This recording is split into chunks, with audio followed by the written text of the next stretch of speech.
اللهم صل على محمد وعلى آل محمد كما صليت على إبراهيم وعلى آل إبراهيم إنك حميد مجيد. اللهم بارك على محمد وعلى آل محمد كما باركت على إبراهيم وعلى آل إبراهيم إنك حميد مجيد. أما بعد،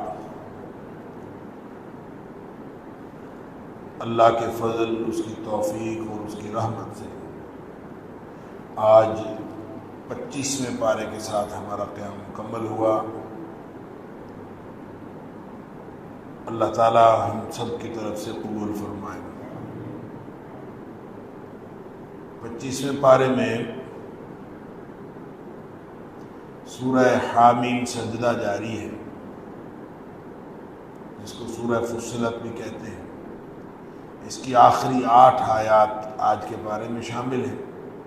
اس کے علاوہ 4 مکمل صورتیں آج کے پارے میں شامل ہیں۔ سورہ شورا جس کی 53 آیات ہیں، سورہ زخرف جس کی 89 آیات ہیں، سورہ دخان جس کی 59 آیات ہیں، اور سورۃ الجاثیہ جس کی 37 آیات ہیں۔ یہ 25ویں پارے میں مکمل صورتیں شامل ہیں۔ سورہ حامیم سجدہ کے حوالے سے کل بات ہوئی تھی کہ اس کے جو بنیادی مضامین ہیں اس میں توحید بھی ہے، توحید کے آفاقی دلائل بھی ہیں، اور اس میں اثبات رسالت بھی ہے، رسالت کے ثبوت بھی ہے، اور اس کے علاوہ توحید و آخرت پر صبر و استقامت دنیاوی و اخروی کامیابی کا ذریعہ ہے۔ یہ اس کا مرکزی مضمون ہے۔ اسی حوالے سے اللہ کے علم کے احاطے کے حوالے سے کہ اللہ کا علم کتنا وسیع ہے، اللہ کے علم کی کتنی وسعت ہے، اس حوالے سے دلائل کے آغاز سے 25واں پارہ شروع ہوتا ہے، اور جس میں اللہ کریم نے فرمایا قیامت کا علم اللہ کے پاس ہے، شگوفے کے اندر پھل کس طرح کا نکلنا ہے اس کا علم اللہ کے پاس ہے، رحم مادر میں جو بچہ ہے وہ کس طرح کا ہے اس کا علم بھی اللہ کے پاس ہے، کب اس نے دنیا میں آنا ہے، کب شگوفے میں پھونکنا ہے، یہ سارے علم اللہ کے پاس ہے۔ اللہ اکبر۔ اور مشرک جو ہیں وہ قیامت والے دن انکار کریں گے کہ ہمیں تو کسی بات کا پتہ ہی نہیں تھا۔ اللہ، حالانکہ دنیا میں ان کو سب کچھ بتایا گیا۔ وَضَلَّ عَنْهُمْ مَا كَانُوا يَدْعُونَ مِن قَبْلُ، جو جس چیز کی طرف بلایا جاتا تھا وہ سارا کا سارا ان کی طرف ان کا گم ہو جائے گا۔ وَظَنُّوا مَا لَهُم مِّن مَّحِيصٍ، اور ان کو یہ سمجھ آئے گی کہ آج کوئی بھاگنے کی جگہ نہیں ہے۔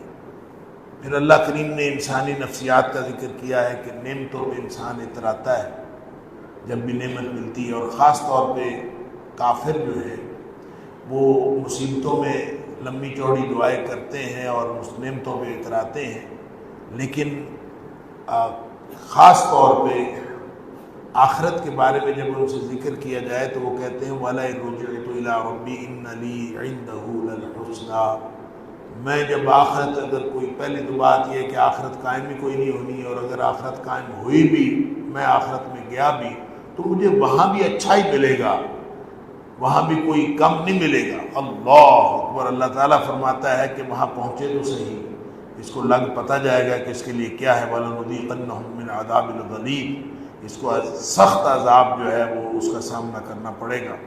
پھر اللہ تعالیٰ فرماتا ہے توحید کی ایک تو وہ نشانیاں ہیں جو آپ کو نظر آتی ہیں، اور توحید کی ایک وہ نشانیاں ہیں جو وقتاً فوقتاً اللہ کریم ظاہر کرتا رہتا ہے، جیسے لیبارٹریز کے اندر بیٹھنے والے لوگ جو تحقیق کر رہے ہیں، اور مختلف طرح کی جو تحقیقات دنیا میں جاری ہیں، نئی نئی چیزیں، علوم کے نئی نئی پہلو جو ہیں وہ سامنے آتے رہتے ہیں۔ اللہ تعالیٰ فرماتا ہے یہ ساری آفاق و انفس کی جتنی نشانیاں آپ کو نظر آتی ہیں، اللہ اکبر، یہ دراصل آپ کو یہ سمجھانے کے لیے ہے کہ قرآن ہی حق ہے۔ میں نے ہمیشہ آپ کو ایک بات عرض کی ہے کہ ایک وہ نشانیاں ہیں جو ارد گرد پھیلی ہوئی کائنات میں ہیں، ایک وہ نشانیاں جو قرآن میں ہیں۔ قرآن میں اللہ کریم نے بیان کر دی ہیں ارد گرد پھیلی ہوئی کائنات میں انسان ایکسپلور کرتا رہتا ہے، نئی نئی چیزیں دیکھتا رہتا ہے. جب بھی کوئی نئی چیز، اس کا مطلب پتہ کیا ہے؟ اس کا مطلب یہ ہے کہ سائنس جب بھی اپنے حتمی نتیجے پہ پہنچتی ہے تو کبھی بھی وہ قرآن کے خلاف نہیں ہو سکتی. وہ ہمیشہ جو حتمی نتیجہ ہوگا آفاق و انفس کے بارے میں، وہ وہی ہوگا جو اللہ کے کریم نے قرآن حکیم میں پہلے بیان کر دیا. اس لیے اللہ تعالیٰ فرماتا ہے کہ سنریم آیاتنا فی الآفاق وفی انفسہم حتی یتبین لہم انہ الحق. ان قریب ہم ان کو دکھائیں گے آفاق کے اندر اور انفس کے اندر نشانیاں، حتی یتبین لہم، یہاں تک کہ ان کے اوپر ظاہر ہو جائے گا انہ الحق، کہ جو کچھ قرآن میں بیان ہوا ہے وہی حق ہے. اللہ اکبر. تو جب یہ بیان سمجھ آ جائے گی، ہر چیز تحقیق کے بعد سمجھ آ جائے گی کہ یہی حق ہے. اولم یکفی بربک انہ علی کل شیء شہید. تو جب اللہ نے ہر چیز کی گواہی دے دی ہے تو یہی مان لے، یہ کافی نہیں ہے. آگے سورہ شورا ہے. سورہ شورا کے بنیادی جو مضامین ہیں وہ عقیدے سے ہی بحث کی گئی ہے. مکی صورتیں ہیں یہ ساری کی ساری، اور اس میں دو حصے آپ کر سکتے ہیں سورہ شورا کے مضامین کے اعتبار سے. پہلے حصے میں عظمت قرآن، وحی الہی کا تذکرہ، رسول اللہ صلی اللہ علیہ وسلم کی رسالت کا اس بات، اور وحی اور رسالت کی حقیقت جو ہے وہ خاص پیرائے میں بیان کی گئی ہے.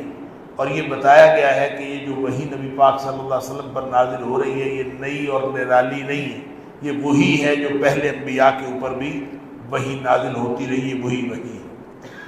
پھر یہ جو سورہ شورا جو نازل ہوئی ہے یہ 13 نبوی میں، یعنی نبوت کے 13ویں سال، اور نبوت کے 13 سال بعد نبی پاک صلی اللہ علیہ وسلم ہجرت کر گئے تھے.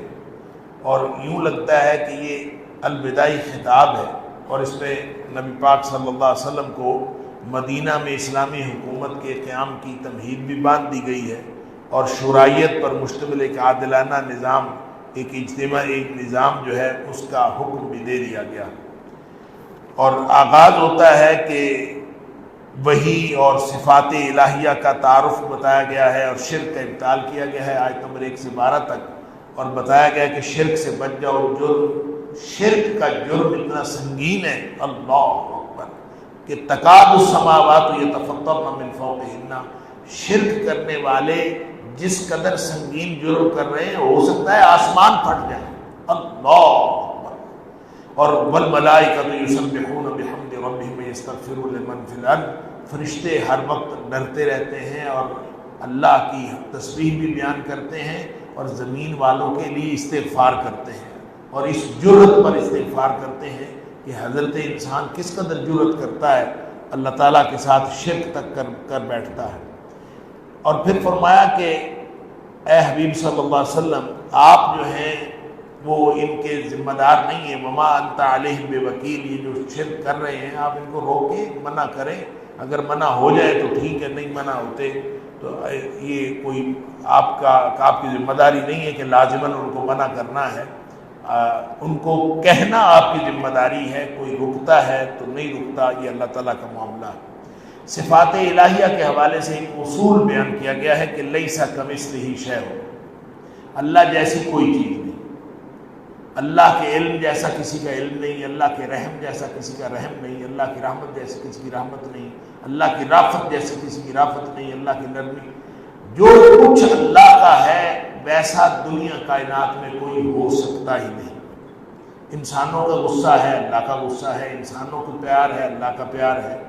انسانوں کا علم ہے، اللہ کا علم ہے. لیس کمثلہ شیء. اللہ جیسی کوئی چیز نہیں. لہذا صفات الہیہ کے بارے میں یہ بات سمجھنی چاہیے کہ اللہ کی جو صفات ہیں وہ صرف اور صرف درجے میں مختلف نہیں ہیں. درجے میں مختلف کا مطلب یہ ہے کہ اللہ کی صفات مثلا علم ہے تو اللہ کا علم 100% ہو، اور انسانوں کا علم جو ہے وہ بالکل اللہ کے علم کے مقابلے میں 0.00001% بالکل آپ کہیں کہ بالکل تھوڑا سا اللہ کا. یہ درجے کا اختلاف نہیں ہے. جب اللہ نے فرما دیا لیس کمثلہ شیء تو اس کا مطلب ہے اللہ کے علم کی اور اللہ کی صفات کی نوعیت ہی اور ہے. اللہ کا علم اور طرح کا ہے، انسانوں کا علم اور طرح کا ہے، اللہ کی صفات اور طرح کی ہیں اور انسانوں کی صفات اور طرح کی ہیں۔ لیس کمثلہ شیء وہو السمیع البصیر۔ اور پھر آگے فرمایا کہ شرع لکم من الدین ما وصی بہ نوحا والذی اوحینا الیک وما وصینا بہ ابراہیم وموسیٰ وعیسیٰ۔ اللہ اکبر، سمجھ لیں اس نے مقرر کیا ایک ضابطہ مقرر کیا دین میں، ما وصی بہ نوحا، وہی ضابطہ نوح کو دیا گیا تھا، وہی ضابطہ اے حبیب صلی اللہ علیہ وسلم آپ کی طرف وحی کیا گیا ہے، وہی ضابطہ ابراہیم کو دیا گیا تھا، وہی موسیٰ کو، وہی عیسیٰ کو۔ کیا ضابطہ تھا؟ ان اقیموا الدین ولا تتفرقوا فیہ، کہ دین کو قائم کرو اور اس میں فرقہ فرقہ نہ بنو، یہی ضابطہ اللہ کریم نے دیا تھا۔ اس کا مطلب یہ ہے کہ نوح کو بھی جو ضابطہ ملا تھا وہ دین قائم کرنے کا تھا، انہوں نے دین قائم کیا۔ ابراہیم علیہ السلام نے بھی دین قائم کیا، موسیٰ اور عیسیٰ علیہ السلام نے بھی دین قائم کیا، کیونکہ ان کو ضابطہ یہی ملا تھا کہ دین قائم کریں۔ اس کا مطلب ہے اللہ کے ہر نبی نے دین قائم کیا لیکن حکومت تو قائم نہیں کی۔ اس کا مطلب یہ ہوا کہ دین قائم کرنا اور بات ہے، حکومت قائم کرنا اور بات۔ حکومت مل جائے تو پوری سلطنت کے اوپر اللہ کا دین قائم کرنا ہے، اور اگر حکومت نہ ملے تو جتنا اختیار ہے اس کے اوپر اللہ کا دین قائم کرنا ہے۔ یہی حکم سب کو ملا تھا، لہذا اس دین کی اقامت کا تمام انبیاء کا فریضہ اب نبیوں نے نہیں آنا، اب امتیوں کا فریضہ ہے، اور وہ بھی اسی طرح ہے کہ جتنا استطاعت ہے اتنا اللہ کا دین قائم کرے۔ پھر آگے نبی اکرم صلی اللہ علیہ وسلم کو تسلی ہے کہ صبر و استقامت کا حکم ہے کہ دعوت دین جاری رکھیں، مستقل مزاجی سے ان کی خواہشات کی پیروی نہ کریں، ایمان کا اعلان کریں، عدل و انصاف کو قائم کریں، ہمارا اور ان کو بتائیں کہ ہمارا اور تمہارا رب اللہ ہے، اسی کی حاکمیت ہونی چاہیے، ہمارے لیے ہمارا عمل ہے، تمہارے لیے تمہارا عمل ہے، تم اپنے عمل کرتے جاؤ اور ہم اپنے اعمالنا ولنا اعمالنا ولکم اعمالکم، تمہارے لیے تمہارے اعمال ہیں، ہمارے لیے ہمارے اعمال ہیں۔ پھر قیامت کی جلدی کرتے ہیں، یستعجل بها الذین لا یؤمنون بها، اللہ اکبر، قیامت کی جلدی وہ بچاتے ہیں جو بے ایمان ہیں۔ بے ایمانوں کو جلدی ہے قیامت کی، جو اہل ایمان ہے وہ تو ڈرتے ہیں قیامت سے، تو وہ جلدی مچاتے ہیں۔ والذین آمنوا مشفقون منہا، جن لوگوں کو اللہ تعالیٰ نے ایمان دیا وہ تو اس سے ڈرتے ہیں، اور فرمایا آخرت ہی ترجیح ہونی چاہیے، جو بھی آپ کام کرتے ہیں آپ کے پروگرام کے اندر آخرت ہونی چاہیے۔ چھوٹے سے چھوٹا کام آپ کر رہے ہو تو اس کے اندر یہ طے ہونا چاہیے کہ میں نے اللہ سے آخرت کا اجر لینا ہے۔ اللہ اکبر، من کان یرید حرث الآخرۃ نزل لہ فی حرثہ، اللہ تعالیٰ فرماتا ہے جس کے پروگرام کے اندر آخرت شامل ہے نا، ہم اس کا جو آؤٹ کم ہے، اس کا جو نتیجہ ہے اس کے اندر اضافہ کر دیں، اور جس کے پروگرام کے اندر آخرت ہے ہی نہیں، ومن کان یرید حرث الدنیا، جس کے پروگرام میں صرف دنیا ہے، اللہ فرماتا ہے نؤتہ منہا، ہم اس کو دے دیتے ہیں دنیا، وما لہ فی الآخرۃ من نصیب، آخرت میں اس کا کوئی حصہ نہیں۔ اللہ اکبر، لہذا دنیا میں نیکی مسلمان بھی کرتا ہے، نیکی کافر بھی کرتا ہے۔ فرق دونوں کا یہ ہوتا ہے کہ کافر کے پروگرام میں آخرت ہے ہی نہیں، وہ صرف دنیا میں اس کا اجر لینا چاہتا ہے، اور مسلمان کے پروگرام کے اندر آخرت شامل ہوتی ہے، لہذا ہر کام جو ہے وہ آخرت کو سامنے رکھ کے کرنا چاہیے۔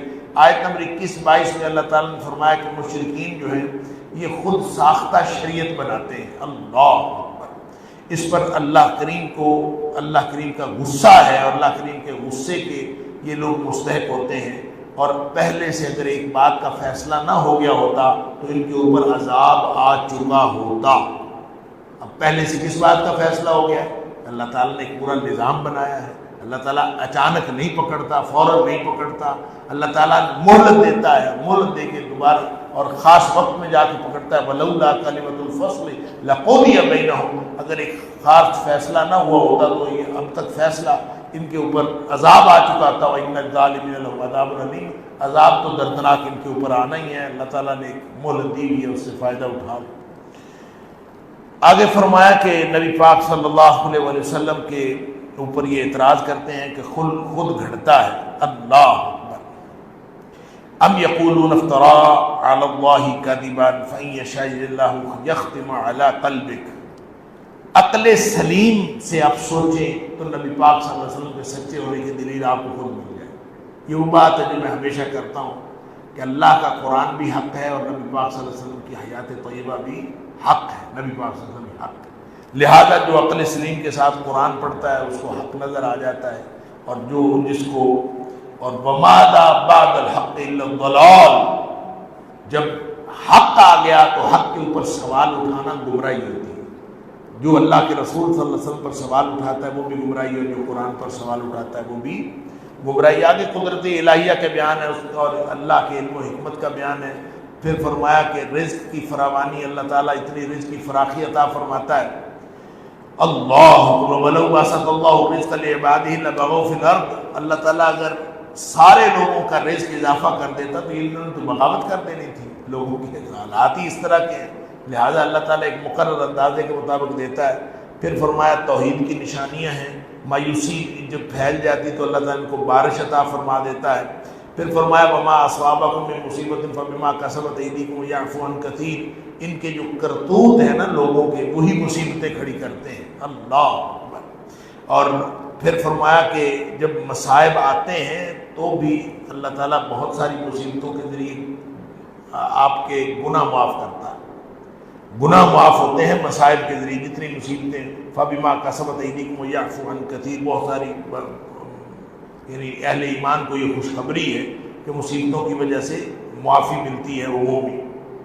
آگے فرمایا کشتی کی نشانی ہے. کشتی اگر ہوا پہ چلتی ہے نا، کشتی ہوا کے بادبانی کشتی، تو اللہ تعالیٰ فرماتا ہے اگر ہوا رک جائے اور کشتی رک جائے، اللہ اکبر، یا کشتی غرقاب ہو جائے تو کون ہے جو اس کشتی کو بچا لائے. تو یہ کشتی جو چلتی ہے یہ بھی اللہ کی نشانی ہے.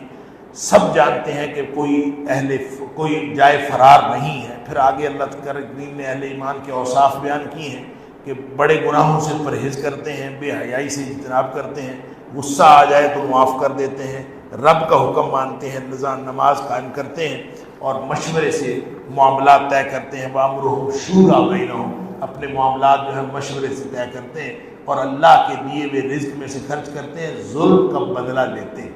یعنی ایسے نہیں ہے کہ ظالم کو بالکل خالی چھوڑ دیتے ہیں، ظالم سے ظلم کا بدلہ لیتے ہیں. یہ اجازت ہے ظلم کا بدلہ لینے کی، یہ حکم نہیں ہے.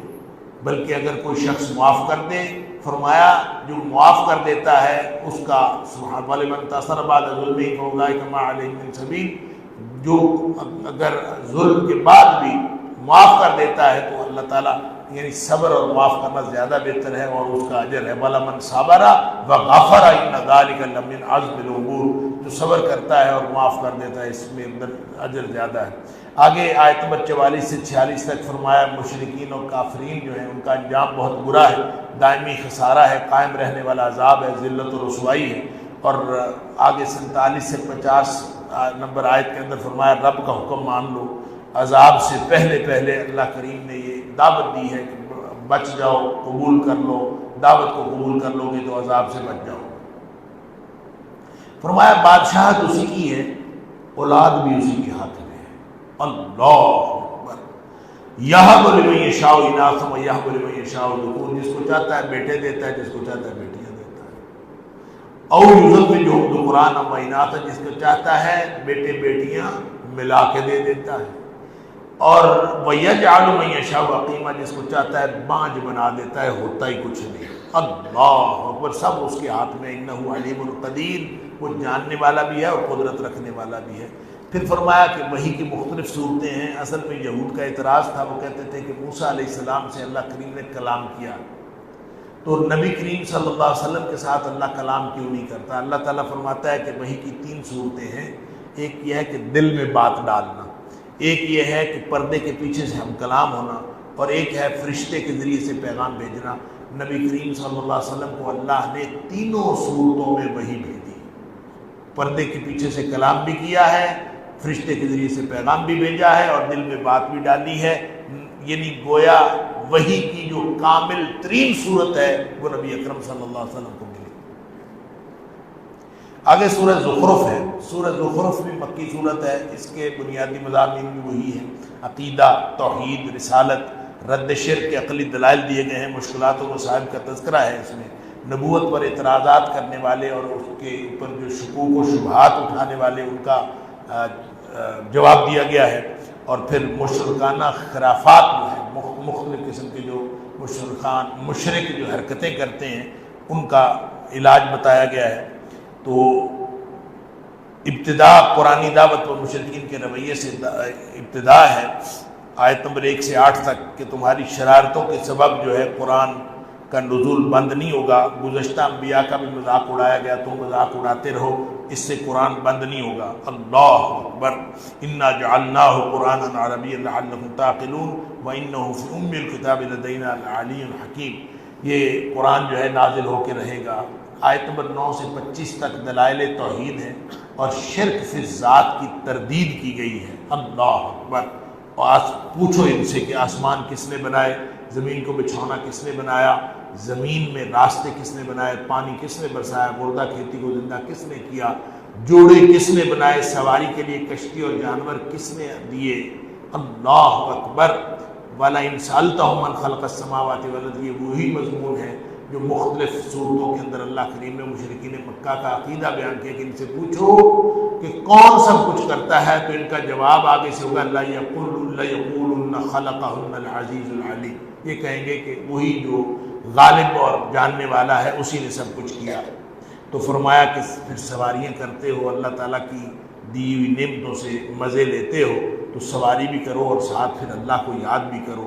لِتَسْتَوُوا عَلَى ظُهُورِهِ ثُمَّ تَذْكُرُوا نِعْمَةَ رَبِّكُمْ إِذَا اسْتَوَيْتُمْ عَلَيْهِ، جب سواری کے اوپر بیٹھ جاتے ہو تو پھر اللہ کو یاد کیا کرو، وَتَقُولُوا، کیا کہا کرو، سُبْحَانَ الَّذِي سَخَّرَ لَنَا هَٰذَا وَمَا كُنَّا لَهُ مُقْرِنِينَ وَإِنَّا إِلَىٰ رَبِّنَا لَمُنقَلِبُونَ۔ اس کو قرآنی دعا ہے سواری کے اوپر بیٹھنے کی۔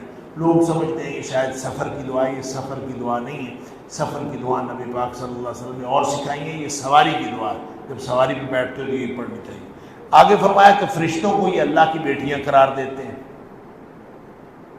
عجیب لوگ ہیں کہ اپنے لیے بیٹے پسند کرتے ہیں، کوئی بتائے نا کہ تمہارے گھر بیٹی ہوئی ہے تو منہ چھپاتے پھرتے ہیں، اور اللہ کے لیے کہتے ہیں فرشتے اللہ کی بیٹیاں ہیں۔ اللہ اکبر، اللہ تعالیٰ فرماتا ہے کہ بیٹیاں جو بیچاری زیور سے آراستہ اور زیور کے علاوہ ان کو کوئی کسی چیز کا فوکس ہی نہیں ہوتا، اور گفتگو بھی کرنی ہو اور جھگڑا کرنا ہو تو ان کو اپنی بات واضح کرنی نہیں آتی، تو کس بنیاد پر یہ اللہ کے فرشتوں کو بیٹیاں قرار دیتے ہیں؟ یہ اللہ کے غلام اور بندے ہیں، یہ اللہ کے بندے ہیں، اللہ کے غلام۔ اللہ وجعل الملائکۃ الذین هم عباد الرحمن اناثا، یہ اللہ کے رحمان کے بندے ہیں، انہوں نے ان کو مؤنث بنایا ہوا ہے، حالانکہ وہ مؤنث نہیں، مؤنث کیسے ہوگا؟ پھر وہی بات، ان کا ایک مشرکین کا بہانہ ہمیشہ سے چلتا ہے کہ اللہ اگر چاہتا تو ہم شرک نہ کرتے، وقالوا لو شاء الرحمن ما عبدناہ، اگر اللہ چاہتا تو ہم یہ بتوں کی پوجا نہ کرتے اور یہ شرک نہ کرتے۔ اللہ تعالیٰ فرماتا ہے ما لہم بذلک من علم، ان کے پاس کوئی علم نہیں، انہم الا یخرصون، اٹکل پچو اور خود ساختہ ان کی چیزیں اور کچھ بھی نہیں۔ فرمایا شرک کا باعث جو ہے خوشحال متکبرین اور اجداد کی پیروی، دو باتیں شرک پر لگاتی ہیں۔ ایک تو جن لوگوں کی خوشحالی، چودھری ہوتے ہیں نا بڑے بڑے جن کو خوشحالی ہے، وہ نہیں نبیوں کی بات مانتے، اللہ اکبر۔ اور دوسری بات یہ کہ وہ ہم آبا و اجداد کی پیروی کرتے ہیں، جو ہمارے آبا و اجداد نے کیا تھا وہی ہم کریں گے۔ اللہ تعالیٰ فرماتا ہے وَكَذَلِكَ مَا أَرْسَلْنَا مِن قَبْلِكُمْ فِي قَرْيَةٍ مِّن نَذِيرٍ، جتنے بھی نبی آئے إِلَّا قَالَ مُتْرَفُوهَا إِنَّا وَجَدْنَا آبَاءَنَا عَلَىٰ أُمَّةٍ وَإِنَّا عَلَىٰ آثَارِهِم مُقْتَدُونَ، کہ ہم تو وہی کریں گے جو ہمارے آبا و اجداد نے کیا، اور چودھری جو ہیں وہ نبیوں کی باتیں عام طور پر نہیں مانتے تھے۔ آیت نمبر 26 سے 45 تک ابراہیم علیہ السلام کی دعوت توحید کا تذکرہ ہے، اور ان کی شرک سے برات کا تذکرہ ہے۔ اللہ اکبر، اور اس سے نبی اکرم صلی اللہ علیہ وسلم کی دعوت توحید پر استدلال کیا گیا ہے۔ آیت نمبر 31 میں فرمایا وَقَالُوا لَوْلَا نُزِّلَ عَلَىٰ هَٰذَا الْقُرْآنُ وَعَلَىٰ رَجُلٍ مِّنَ الْقَرْيَتَيْنِ عَظِيمٍ، اعتراض بھی عجیب کرتے تھے، کہتے تھے کہ یہ جو دو بستیاں ہیں، دو بستیاں قریب قریب مکے کے قریب بستی تھی طائف، تو کہتے تھے کہ اگر قرآن نازل ہونا ہی تھا تو ان دونوں بستیوں کے کسی سردار کے اوپر نازل ہو جاتا. تو ایک بالکل ایک ایسے آدمی پر نازل ہوا ہے جو سردار بھی کوئی نہیں ہے، اس کے پاس کوئی ایسی چودر کوئی نہیں ہے، کوئی سرداری کوئی نہیں ہے، کچھ بھی نہیں ہے. تو ان دو بستیوں میں سے کسی چودھری کے اوپر قرآن نازل ہو جاتا تو کیا حرج تھا. اللہ اکبر. اللہ تعالیٰ فرماتا ہے اہم یقسمون رحمت ربک، یہ اللہ کی رحمت تقسیم کرنے کی ذمہ داری ان کی ہے. ان کو کس نے کہا کہ فلاں کے اوپر نازل ہونا چاہیے فلاں کے اوپر؟ اللہ جس پر نحن قسمنا بینہم معیشتہم فی الحیات الدنیا، اللہ فرماتا ہے یہ چودھری بھی اور بڑا بھی اور خوشحال بھی ہم نے بنایا. کسی کو امیر بنایا، کسی کو غریب بنایا، یہ ہم نے بنایا ہے. ورفعنا بعضهم فوق بعض، ہم نے کسی کو زیادہ بڑا امیر کر دیا، کسی کو غریب کر دیا. یہ سارے درجے ہم نے بنائے ہیں تاکہ زمین کا نظام چل سکے. اس کا مطلب یہ نہیں ہے کہ کوئی فضیلت والا ہو گیا جس کے پاس مال زیادہ آ گیا. امیر یا غریب ہونا کوئی استحقاق نہیں ہے. اللہ یہ درجے تو ہم نے خود بنائے ہیں تاکہ نظام چلے. پھر آگے فرمایا کہ دنیا کی بے حقیقتی ہے، اگر یہ امکان نہ ہوتا کہ سارے لوگ کافر ہو جائیں گے. اللہ اکبر. تو اللہ تعالیٰ فرماتا ہے کہ ہم کافروں کی ہر چیز سونے چاندی کی بنا دیتے ہیں. بھلے اس سے کیا فرق پڑتا ہے، اس کی دنیا کی حقیقت ہی کوئی نہیں. نبی کریم صلی اللہ علیہ وسلم نے فرمایا لو کانت الدنیا تعدل عند اللہ جناح بعوضۃ، اگر یہ دنیا کی حقیقت اللہ کے نزدیک مچھر کے پر کے برابر بھی ہوتی تو اللہ کسی کافر کو ایک گھونٹ پانی کا نہ دے. تو یہ تو اللہ تعالیٰ فرماتا ہے کہ اگر اس بات کا امکان نہ ہوتا کہ ساری دنیا ہی کافر ہو جائے گی تو ہم کافروں کے گھر سونے چاندی کے بنا دیتے، ان کی ہر چیز سونے چاندی کی بنا دیتے. اس سے کیا فرق پڑتا ہے؟ لیکن چونکہ یہ مسئلہ یہ ہے کہ لوگ بھی سارے اس کو دیکھ کر، آج کل تو ٹرینڈ یہ ہے، کہتے ہیں کہ بڑا وہ ہے جس کے پاس مال زیادہ ہے. تو اگر سب کچھ سونا چاندی کا بن جاتا تو لوگوں نے کافروں کی طرف بھاگنا تھا. پھر فرمایا کہ جو وحی الہی سے غفلت برتتا ہے نا، نقیض لہو شیطان فہو لہو قرین، ہم ان کے ساتھ ایک شیطان لگا دیتے. جو اللہ کی وحی کو نہیں مانتا اس کے ساتھ ایک شیطان لگ جاتا ہے. وہ شیطان پھر اس کو گمراہ کرتا ہے، اس کو سمجھاتا ہے کہ تو ہدایت پر ہے. اللہ. پھر انسان یہ سمجھتا رہتا ہے کہ میں ہدایت پر ہوں، ہوتا ہی گمراہی پر ہے، اور شیطان اس کو یہی سمجھاتا رہتا ہے. اللہ تعالیٰ فرماتا ہے قیامت کو اس کو معلوم ہوگا کہ وہ جو سمجھانے والا تھا کتنا برا ساتھی تھا. آگے پھر حضرت موسیٰ علیہ السلام کا ذکر آیت نمبر 46 سے 56 تک دعوت توحید حضرت موسیٰ علیہ السلام کی اور فرعونی رویوں کا تذکرہ ہے کہ وہ بھی مذاق اڑاتے تھے حضرت موسیٰ علیہ السلام کا، اور طاقتور فرعون کے مقابلے میں کمزور موسیٰ علیہ السلام. اللہ اکبر. ان کو بھی کامیابی ملی، کمزور بھی تھے. یہ بکواس کیا کرتا تھا فرعون، ام انا خیر من ھذا الذی ھو مہین ولا یکاد یبین. یہ کمزور بھی ہے موسیٰ، بات کلیئر نہیں کر سکتا. جو بندہ بات سیدھی نہیں کر سکتا، کلیئر نہیں کر سکتا. موسیٰ علیہ السلام کی زبان میں لکنت تھی اور وہ کہتا تھا کہ جو بندہ بات کلیئر نہیں کر سکتا اور ہے بھی کمزور، میں بھلا اس کے ساتھ مقابلہ کروں، میں تو اس سے بہتر ہوں.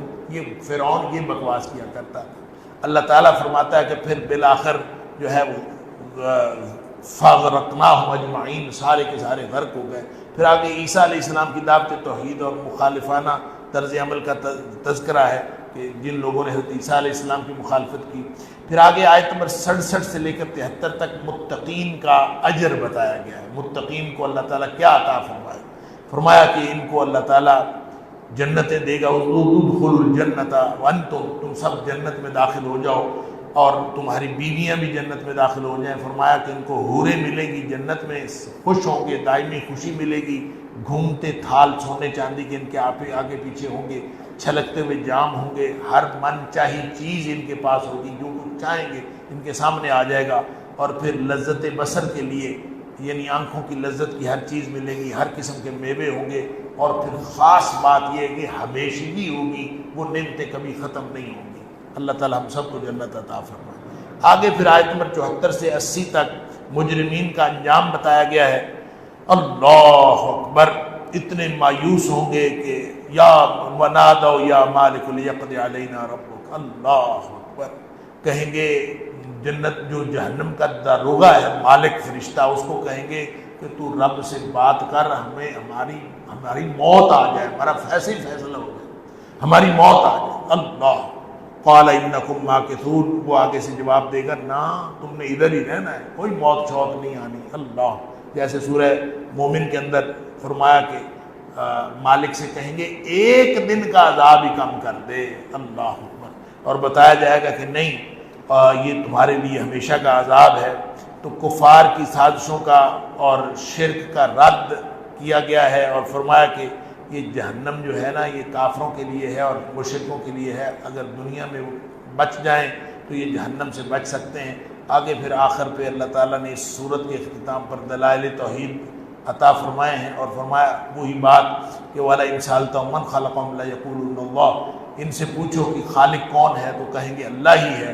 جب خود کافر تسلیم کرتے ہیں کہ اللہ خالق ہے تو پھر اس کو الہ کیوں نہیں تسلیم کرتے، اس کی بندگی کیوں نہیں کرتے۔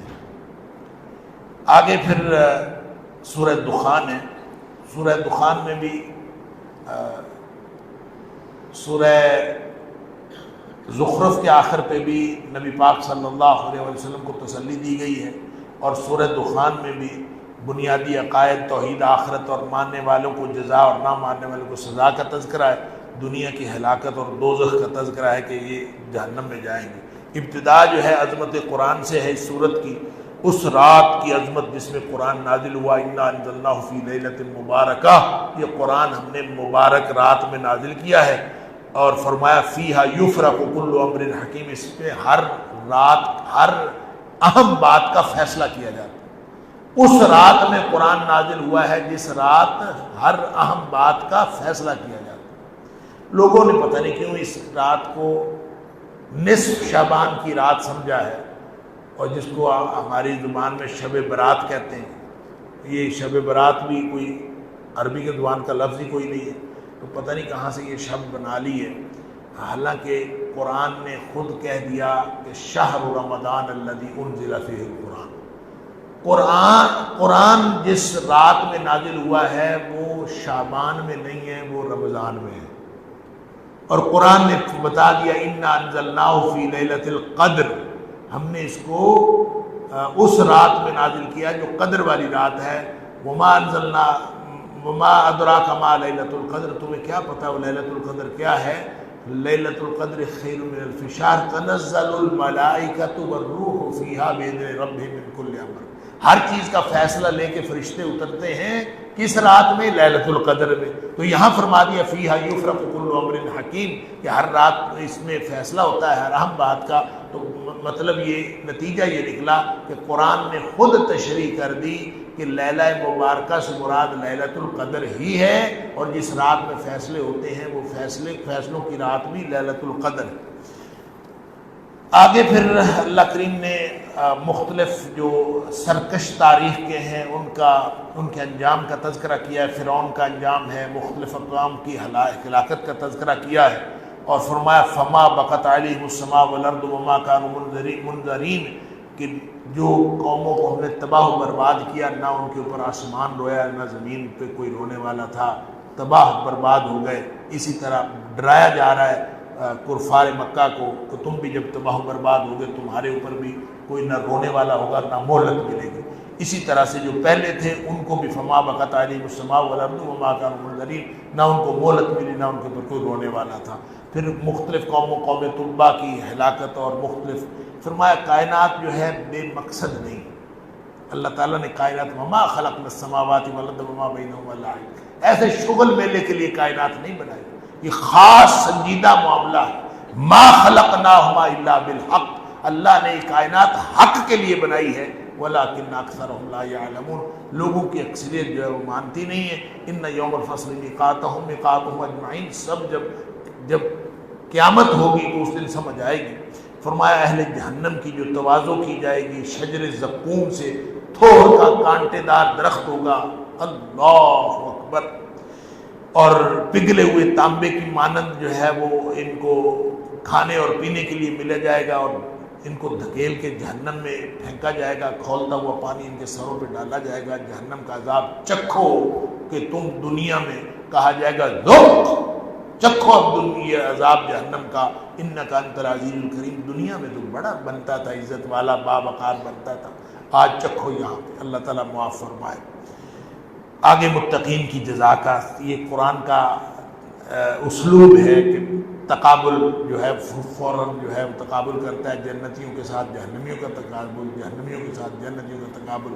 متقین کی جزا کا تذکرہ ہے کہ امن والی فی مقام امین، امن والی جگہ پہ ہوں گے، باغات و چشمے ان کے پاس ہوں گے، ریشم کے لباس ہوں گے موٹے اور باریک، آمنے سامنے تخت لگائے بیٹھے ہوں گے، موٹی آنکھوں والی حوریں ہوں گی ان کے پاس، طرح طرح کے پھل ہوں گے، ہمیشگی کی زندگی ہوگی، موت کا کوئی ڈر ہی نہیں ہوگا۔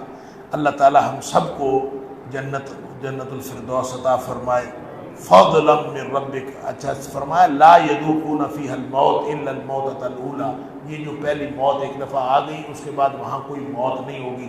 بخاری شریف کے اندر نبی پاک صلی اللہ علیہ وسلم نے فرمایا کہ موت کو حشر کے میدان میں لوگوں کے سامنے مجسم کر کے لایا جائے گا، مینڈے کی شکل میں ذبح کر دیا جائے گا، موت ختم، اس کے بعد ہمیشگی کی زندگی۔ اس کے بعد سورہ جاسیہ ہے۔ سورہ جاسیہ یہ بھی ایک یعنی مکی صورت ہے، اور اس کے اندر توحید و آخرت جیسے مضامین سورہ دخان کے ہیں اسی طرح کے مضامین جو ہیں وہ سورہ جاسیہ کے ہیں۔ کفار کے شبہات کا جواب دیا گیا ہے، اور ان کو دھمکی بھی دی گئی ہے کہ تم دنیا میں بھی عذاب کا سامنا کرو گے، آخرت میں بھی عذاب کا سامنا کرو گے، دنیا پرستی سے بچ کر توحید کو تسلیم کر لو تو تم عذاب سے بچ سکتے ہو۔ 3 گروہوں کا تذکرہ کیا ہے سورہ جاسیہ۔ ایک گروہ وہ یعنی یہ 3 گروہ جو ہیں گناہ گاروں اور جہنم اہل جہنم کے ہیں۔ پہلا گروہ ہے آیت نمبر 7 سے 11 تک فرمایا سخت جھوٹے اور اڑیل، متکبر اور استہزاء کرنے والے، اور جہنم ان کے انتظار میں رہتی ہے۔ اللہ اکبر، یعنی یہ جہنم میں پہنچے ہیں کہ نہیں پہنچے، جہنم ان کا انتظار کرتی ہے۔ دوسرا گروہ ہے آیت نمبر 17 سے 19 میں فرمایا یہ اہل کتاب کا گروہ ہے، کتاب اور نبوت کے باوجود ضد اور حسد کے سبب یہ بھی جہنمی ہے۔ اور نبی پاک صلی اللہ علیہ وسلم کو ہدایات دی گئی کہ آپ شریعت پر عمل کرتے رہیے، ان کی خواہشات نہ مانیے، یہ لوگ ظالم ہیں۔ وَإِنَّ الظَّالِمِينَ بَعْضُهُمْ أَوْلِيَاءُ بَعْض، یہ آپس میں ایک دوسرے کے دوست۔ تیسرا گروہ جو آیت نمبر 23 سے 25 تک نبی پاک صلی اللہ علیہ وسلم فرمایا یہ دہری اور نفس کے پجاری، جو کہتے ہیں کہ زمانہ ہی مارتا جلاتا ہے، بس کوئی مارنے جلانے والا ہے ہی کوئی نہیں۔ وَقَالُوا مَا هِيَ إِلَّا حَيَاتُنَا الدُّنْيَا نَمُوتُ وَنَحْيَا وَمَا يُهْلِكُنَا إِلَّا الدَّهْرُ، یہ بس مشین کی طرح ایک زمانہ چل رہا ہے، زمانے میں انسان ایک مشین کے پرزے کی طرح آیا زندہ ہوگا، چند دن زندگی گزاری مر گیا، بس کوئی مارتا جلاتا نہیں ہے سوائے زمانے کے۔ اللہ اکبر، یہ بھی لوگ جہنمی ہیں۔ تینوں گروہ جو ہیں اللہ تعالیٰ نے جہنمیوں کا ذکر فرمایا قُلِ اللَّهُ يُحْيِيكُمْ ثُمَّ يُمِيتُكُمْ، اللہ ہی تمہیں زندہ کرتا ہے اور اللہ ہی تمہیں مارتا ہے، قیامت کو اکٹھا کرے گا۔ آیت نمبر 26 سے 35 تک قیامت کا احوال ہے، مجرمین کا انجام ہے کہ تمام جھوٹے لوگ خسارے میں ہوں گے، ہر امت قیامت والے دن گھٹنوں کے بل آئے گی۔ اللہ وَتَرَىٰ كُلَّ أُمَّةٍ جَاثِيَةٍ، ہر امت جو ہے وہ گھٹنوں کے بل گری ہوئی آئے گی، ساتھ ریکارڈ ہوگا كُلُّ أُمَّةٍ تُدْعَىٰ إِلَىٰ كِتَابِهَا الْيَوْمَ تُجْزَوْنَ مَا كُنتُمْ تَعْمَلُونَ، ساتھ ان کا ریکارڈ ہوگا، اور امت جو ہے ہر ایک امت گھٹنوں کے بل ہوگی۔ اور اللہ تعالیٰ معاف فرمائے وَإِذَا قِيلَ إِنَّ وَعْدَ اللَّهِ حَقٌّ وَالسَّاعَةُ لَا رَيْبَ فِيهَا قُلْتُمْ مَا نَدْرِي مَا السَّاعَةُ، جب ان کو کہا جاتا ہے نا آج بھی قیامت سے ڈر جاؤ اور قیامت کی تیاری کر لو، آگے جو کہتے ہیں ما السَّاعَةُ، قیامت کیا چیز ہے، اور کہتے ہیں ہمیں قیامت کا کوئی إِن نَظُنُّ إِلَّا ظَنًّا وَمَا نَحْنُ بِمُسْتَيْقِنِينَ، ہم قیامت کا یقین ہی نہیں کرتے، ہمیں نہیں پتہ قیامت آئے گی کہ نہیں آئے گی۔ اللہ تعالیٰ فرماتا ہے جب قیامت آئے گی نا اس دن ہم ان کو بھلا دیں گے، اور پھر ان کے لیے جہنم ہے، اور دنیاوی دھوکے میں یہ نہ رہیں، پھر جہنم میں جائیں گے تو یہ نہ نکل سکیں گے، نہ وہاں پہ ان سے توبہ کا مطالبہ ہوگا کہ آج توبہ کر لو۔ فرمایا قابل تعریف تو اصل خالق و مالک ہے جو زمین و آسمان اور جہانوں کا رب ہے، بڑائی بھی اسی کے لائق شان ہے۔ اللہ تعالیٰ ہم سب کو قرآن سمجھنے اور عمل کرنے کی توفیق عطا فرمائے۔ وآخر دعوانا الحمدللہ۔